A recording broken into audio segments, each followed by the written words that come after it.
Today's youth have experienced revolutionary and exciting advancements in technology.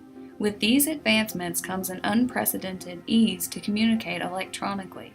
However, in the wake of this technological growth, cyberbullying has also become a problem. In today's vlog, I will be discussing the nature and prevalence of cyberbullying and its impact on victims. So what is cyberbullying? It is the use of electronic communication as a means of causing harassment, peer pressure, and psychological abuse. Common examples include using electronic means to spread rumors or posting threatening comments online or through text messages. Other common examples include posting or sharing inappropriate pictures to cause harm.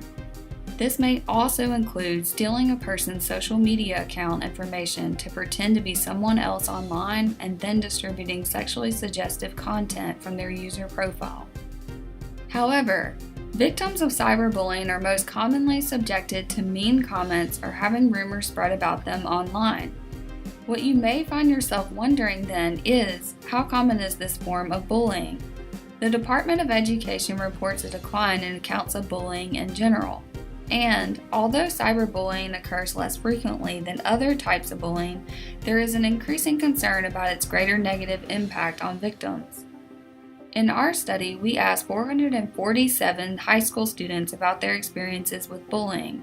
Results show that 25.9% of these students reported being cyberbullied at least once within the last 6 months. That is about 1 out of 4 students, which is higher than the national average of 6.9%. So where does cyberbullying occur and who are the perpetrators? A 2016 study conducted by sociologists Filmley and Ferris discovered that 41% of cyberbullying occurs on Facebook. Meanwhile, this study also found another 30% of cyberbullying incidents to take place via text message, where people text offensive or insulting comments. Our results suggest that newer types of social media like Snapchat are becoming the preferred method of cyberbullying. Who is most likely to engage in cyberbullying? It has been found that the aggressors are frequently from the same social groups as victims. In fact, in many cases, the perpetrator and victim are considered friends or romantic partners. Our research also shows that cyberbullying occurs in an intergroup context, meaning that some students may bully their so-called friends and/or romantic partners to improve social status or to compete for the attention of potential dates in their friend group. Students may also compete for spots in clubs, sports, and classes. In our study, 49.3% of victims claimed that they considered the person who cyberbullied them to be a friend. The stronger the friendship, the more cyberbullying hurt. We found that those experiencing cyberbullying reported more negative consequences, lowered self-esteem, and more feelings associated with depression than those experiencing other types of bullying.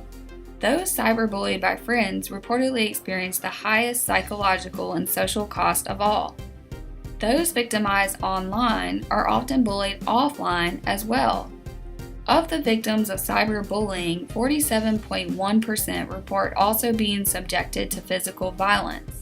69.1% report experiencing verbal harassment, such as calling others names to hurt feelings, making fun of others to cause harm, or making threats of harm, and 73.5% claim to have also experienced relational aggression.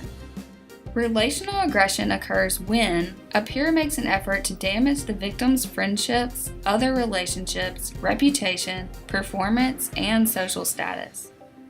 We tend to see the biggest overlap between relational aggression and cyberbullying, as cyberbullying often takes the form of relational aggression in an online context.